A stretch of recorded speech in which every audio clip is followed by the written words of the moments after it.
اور اس کے بعد دیکھنا یہ ہے کہ یہ جو نیریٹیوز کی جنگ شروع ہوگی مسلم لیگ نون کے نیریٹیو کی اور پی ٹی آئی کے نیریٹیو کی، اس جنگ کے اندر کون جیتا ہے، کیونکہ صورتحال ابھی تک اب واضح نہیں ہے۔ عمران خان صاحب اگرچہ اپنا لانگ مارچ موقوف کر کے واپس پہنچ چکے ہیں پشاور، لیکن ایک جانب ان کی بھی نیندیں اڑی ہوئی ہیں، کیونکہ یہ اب ان کے لیے بہت زیادہ ضروری ہے کہ اس 6 دن کے اندر اندر وہ موجودہ حکومت کو چلتا کریں تاکہ وہ ونر کے طور پر سامنے آ سکیں، ایک فاتح کے طور پر سامنے آ سکیں۔ کیونکہ اگر اس کے بعد انہوں نے دوبارہ اسلام آباد پر آنے کی کوشش کی یا آ بھی گئے اور وہاں پر آ کر بیٹھ بھی گئے، تو اس کا نتیجہ ماضی میں 2014 میں دیے جانے والے 126 دن کے دھرنے سے زیادہ مختلف نہیں ہوگا، کیونکہ اگر 126 دن کا دھرنا جہاں پر تمام ریاستی اداروں کی سپورٹ حاصل تھی، عمران خان صاحب نواز شریف صاحب سے استعفیٰ نہیں لے سکے، نواز شریف صاحب سے اسمبلی نہیں ڈیزالو کروا سکے، تو اس وقت بھی ان کے لیے یہ والا کام کرنا بہت زیادہ مشکل ہوگا، اور یہی وہ معاملہ ہے جس نے اسٹیبلشمنٹ کے اوپر بھی بہت زیادہ دباؤ بڑھا دیا ہے۔ بہت سارے لوگوں کو عمران خان صاحب نے اگرچہ گھبرانے پر مجبور کر دیا، بڑے صاحب کو بھی گھبرانے پر مجبور کر دیا، لیکن کوئی سرا ابھی تک ان کے ہاتھ میں نہیں آ سکا۔ یہ بات ضرور ہے کہ عمران خان صاحب نے جو بیٹھک ہوئی آج، اس بیٹھک کے اندر جو عمران خان صاحب کا اب تک کی جو ان کا اقتدار سے باہر نکلنے سے لے کر اب تک کا جو طرز عمل ہے اس کے اوپر غور کیا گیا، اور خاص طور پر جو کیلکولیشنز کی گئیں اس کے اوپر خاص طور پر بات کی گئی، تاکہ یہ پتہ چل سکے کہ جناب اب آگے کس طرح جانا ہے۔ اور خاص طور پر اس ایک معاملے پر غور کیا گیا جہاں پر عمران خان صاحب اگر کچھ دیر کے لیے توقف کر لیتے، کچھ دیر کے لیے رک جاتے، کچھ دیر کے لیے اپنے فیصلے کا اعلان نہ کرتے، تو شاید ان کو مطلوبہ نتائج مل سکتے۔ اب معاملہ کیا ہوا؟ معاملہ یہ ہوا، اور یقینی طور پر جو ہیں D G I S I ان کی تقرری کے حوالے سے معاملے کا آغاز ہوا، اور یہ اوپن سیکرٹ ہے، اس کے اندر کسی کو اب کوئی خدشہ یا کوئی ابہام نہیں رہنا چاہیے کہ یہ جو چپکلش ہے اس کا آغاز آلموسٹ اسی ٹائم سے ہو گیا تھا۔ اب اس کے بعد یقینی طور پر جب چیزیں آگے بڑھتی گئیں، عمران خان صاحب کے ساتھ اختلاف بڑھتے گئے، تو پھر دیگر آپشنز کے اوپر غور شروع ہوا، اور اس کے بعد مسلم لیگ نون کے ساتھ جب رابطہ کیا گیا تو مسلم لیگ نون کی طرف سے تو بنیادی شرط یہ تھی کہ ہم ووٹ کو عزت دو چاہتے ہیں، ہم چاہتے ہیں کہ آپ عمران خان صاحب کی سپورٹ سے پیچھے ہٹ جائیں، یعنی نیوٹرل ہو جائیں، اس کے بعد ہم جانیں اور عمران خان صاحب جانیں، ہم دیکھ لیں گے کہ ہم نے کیا کرنا ہے۔ اور اس معاملے پر یقینی طور پر جو اسٹیبلشمنٹ ہے اس نے اپنے طور پر غور بھی کیا ہوگا کہ جناب عمران خان کو اگر ہم نیوٹرل ہو جائیں تو اس کا عمران خان صاحب کو کیا نقصان ہو سکتا ہے، ادارے کو کون سا نقصان ہو سکتا ہے، نیوٹرل ہونے سے ادارے کو فائدہ ہو سکتا ہے یا نہیں ہو سکتا، تمام پہلو ہیں، یقینی طور پر اس کے اوپر بات چیت کی گئی ہوگی۔ اب صورتحال ذرا تھوڑی سی بدل گئی، کیونکہ عمران خان صاحب نے اقتدار سے نکلنے سے پہلے ہی کچھ چیزوں کی بنیاد رکھ دی۔ ایک، انہوں نے غیر ملکی سازش کا نیریٹو بلڈ کیا، اور دوسرے ساتھ انہوں نے عوام کی طاقت کو استعمال کرنے کا فیصلہ کیا، اور یہ پہلی مس کیلکولیشن تھی، کیونکہ جب بھی فیصلہ کیا جاتا ہے تو بہت سارے پہلوؤں کا احاطہ کیا جاتا ہے، یہ دیکھا جاتا ہے کہ جناب اس شخص کی اس فیصلے کے کیا پازیٹیوز ہیں اور کیا نیگیٹیوز ہیں، اور خاص طور پر اگر عمران خان صاحب کا معاملہ ہو تو پھر یقینی طور پر اس پہلو کو مد نظر رکھا گیا، اور بہت ساری اس کے اوپر ورکنگز بھی کرائی گئیں، رپورٹس بھی لی گئیں، رائے عامہ کے جائزے بھی لیے گئے، تجزیے بھی ڈیولپ کیے گئے، جس کے اندر یہ کہا گیا کہ عمران خان صاحب کی حکومت کی کارکردگی اتنی بری ہے کہ اگر وہ اقتدار سے باہر بھی آ جائیں تب بھی ان کے پیچھے کسی بندے نے نکلنا۔ یہ وہ بنیادی نقطہ تھا جس کے اوپر اگلی پوری کی پوری جو عمارت ہے اس کو کھڑا کیا گیا، لیکن پہلے ہی مرحلے کے اندر جو کیلکولیشن تھی، جو اندازے تھے، جو رپورٹس تھیں، وہ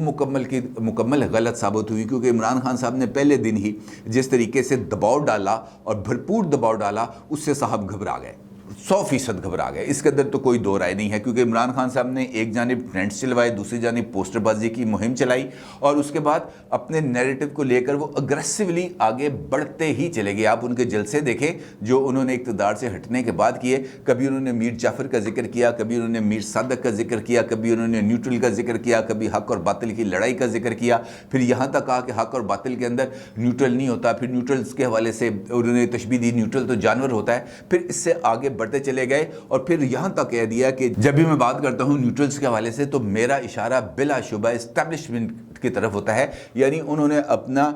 جو ٹارگٹ ہے اس کو مکمل طور پر فکس کر دیا، اور یہ والی پوزیشن بھی اسٹیبلشمنٹ کے لیے کچھ زیادہ بہتر نہیں تھی کیونکہ وہ گھبرا چکے ہوئے تھے۔ لہٰذا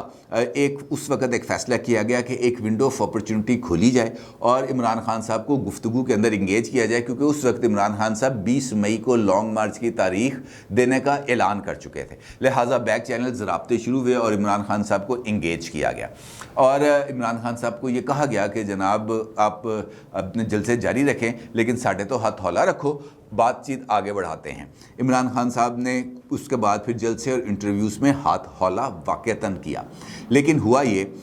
کہ عمران خان صاحب کو یہ کہا گیا کہ جناب ابھی آپ نے لانگ مارچ کا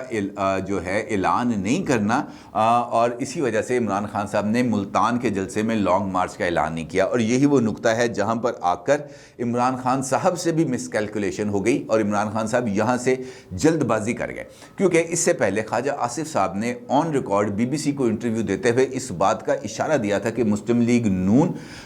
یہ سمجھتی ہے کہ الیکشنز ہونے چاہیے اور نئے چیف آف آرمی سٹاف کی تقرری ممکن ہے نومبر کے اندر نئی حکومت ہو اور وہ اقتدار میں آ کر نئے چیف کا تقرر کرے۔ اس کا مطلب یہ ہے کہ نومبر میں اگر نئی حکومت آئے گی تو اکتوبر میں الیکشن ہوں گے تو نومبر میں نئی حکومت آئے گی، اس سے پہلے کہاں ہو سکتے ہیں۔ لہٰذا اس کا مطلب یہ تھا کہ اکتوبر کے اندر حکومت نے پلان کر لیا تھا کہ وہ الیکشنز کی طرف جا رہے ہیں۔ اب جب بیک چینلز رابطے کھلے تو دونوں طرف رابطے کھلے، اور ادھر بھی رابطہ کیا گیا ادھر بھی رابطہ کیا گیا، جس کے نتیجے میں کچھ آئس میلٹنگ ہوئی، اور پھر عمران خان صاحب کو یہ کہا گیا کہ آپ نے بھی لانگ مارچ کا اعلان نہیں کرنا، لیکن یہاں پر آ کر عمران خان صاحب جلد بازی کر گئے اور 2 دن صرف انتظار کیا انہوں نے، اور اس کے بعد 23 مئی کو انہوں نے لانگ مارچ کا اعلان کر دیا، اور اس وقت بھی کوئی ایک ٹیلی فون کال بجی تھی۔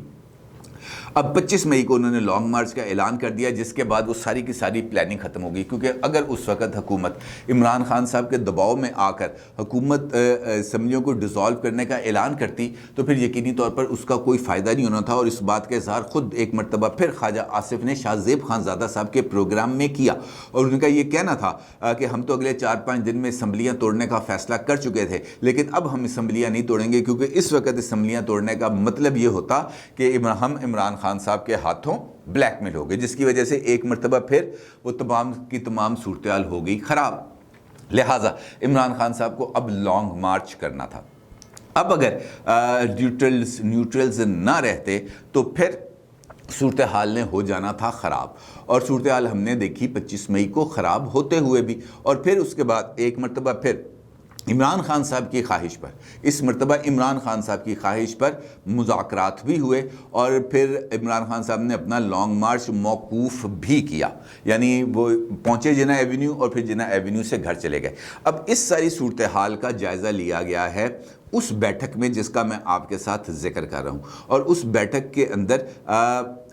2 آپشنز ہیں جس کے اوپر غور کیا گیا۔ بنیادی طور پر عمران خان صاحب نے جو ایک آپشن سامنے آیا، جو وہاں پر ڈسکشن میں آئی بات، کہ عمران خان صاحب نے جان بوجھ کر ملتان جلسے میں لانگ مارچ کا اعلان نہیں کیا، اور 23 مارچ کو ڈیلیبریٹلی انہوں نے اس بات کا اعلان کیا تاکہ وہ خود اس سارے کے سارے عمل کا، یعنی حکومت کو گھر بھیجنے کا کریڈٹ لے سکے، اور وہ اپنا جو ٹارگٹ ہے یعنی 2/3 اکثریت وہ حاصل کر سکے، اور 2/3 اکثریت کے حصول کے لیے ہی انہوں نے یہ ساری گیم کی ہے، اور اس کے بعد ایک نئے پریشر کو بلڈ کرنے کی کوشش کیا، اور اس پریشر کے ذریعے وہ یہ چاہتے ہیں کہ ان کے راستے کی تمام رکاوٹوں کو ہٹا دیا جائے اور وہ 2/3 اکثریت لے کے آ جائیں۔ اب 2/3 اکثریت لے کے آنے کا مطلب یہ ہے کہ اگر اس وقت جب عمران خان صاحب اسٹیبلشمنٹ کے کندھوں پر بیٹھ کے اقتدار میں آئے تھے، وہ اگر اس وقت ان کو آنکھیں دکھا سکتے ہیں، تو اب 2/3 اکثریت لے کے اگر وہ آ گئے، اگر 2/3 اکثریت واقعتاً انہوں نے لے لی تو پھر کیا صورتحال ہوگی؟ پھر یقینی طور پر یہ وہ معاملہ ہے جہاں پر ایک پوائنٹ آف کنسرن ڈیولپ ہو جاتا ہے۔ دوسری جانب موجودہ حکومت، اب موجودہ حکومت کے بارے میں بھی اسٹیبلشمنٹ یہ سوچ رہی ہے کہ کیا جائے، کیونکہ 2 آپشنز پہلے پر انہیں قائل کرنے کی کوشش کی گئی تھی کہ جناب آپ الیکشنز کرا دیں۔ پہلے مرحلے میں یہ طے کیا گیا تھا کہ اگست میں الیکشن کرائے جائیں گے، لیکن پھر یہ طے پایا کہ نہیں جناب اگست میں نہیں، اکتوبر نومبر کے اندر الیکشنز کرائے جائیں گے۔ اب صورتحال ایک دم ایک نئی موڑ پر آ گئی ہے، اسٹیبلشمنٹ اس وقت واقعتاً دیوار کے ساتھ لگی ہوئی ہے، اور جو بیٹھک کی گئی ہے اس کے اندر بھی یہی ایک پہلو مد نظر تھا کہ جناب ہمارا اس وقت بہت کچھ سٹیک پہ لگا، اور یقینی طور پر بہت کچھ سٹیک پہ لگا، اصل میں ہے ساکھ، کیونکہ ایک ساکھ تھی اسٹیبلشمنٹ کی، یار دن کہتے ہیں دن ہو جاتا ہے، وہ رات کو رات کہتے ہیں رات ہو جاتا ہے، جو وہ چاہتے ہیں جس طریقے سے سیاست کا رخ متعین کرنا چاہتے ہیں وہ رخ متعین کر لیتے ہیں، لیکن اس مرتبہ ایسا نہیں ہو رہا، اور یہاں سے آگے نکلنے کا اب راستہ ان کے لیے مشکل ترین ہوتا چلا جا رہا ہے۔ اب یا تو کھل کر موجودہ حالات میں ان کو عمران خان صاحب کے ساتھ آ کے کھڑا ہونا پڑے گا، یا ان کو عمران خان صاحب کے خلاف کھڑا ہونا پڑے گا، اور یہی وہ پہلو ہے جس کے اوپر بیٹھک کی گئی ہے، لیکن وہ بیٹھک ابھی تک نتیجہ خیز ثابت نہیں ہو سکی، کیونکہ وہاں پر بھی ابھی تک کچھ اختلاف رائے پایا جاتا ہے، وہاں پر بھی کچھ سپلٹ قسم کی آراء ہیں۔ کچھ لوگوں کا یہ خیال ہے کہ موجودہ معاشی صورتحال سے نبرد آزما ہونے کے لیے حکومت کو موقع دینا چاہیے، جبکہ دوسری رائے یہ ہے کہ نہیں جناب پورے سسٹم کو ہی پیک اپ کرنا چاہیے۔ اب دیکھنا یہ ہے کہ اس بیٹھک کا فائنل آؤٹ کم کیا آتا ہے، کیونکہ یہ اب کچھ زیادہ دور کی بات نہیں۔ اپنی رائے کا ضرور اظہار کیجیے گا۔ آپ کا بہت شکریہ۔ اللہ حافظ۔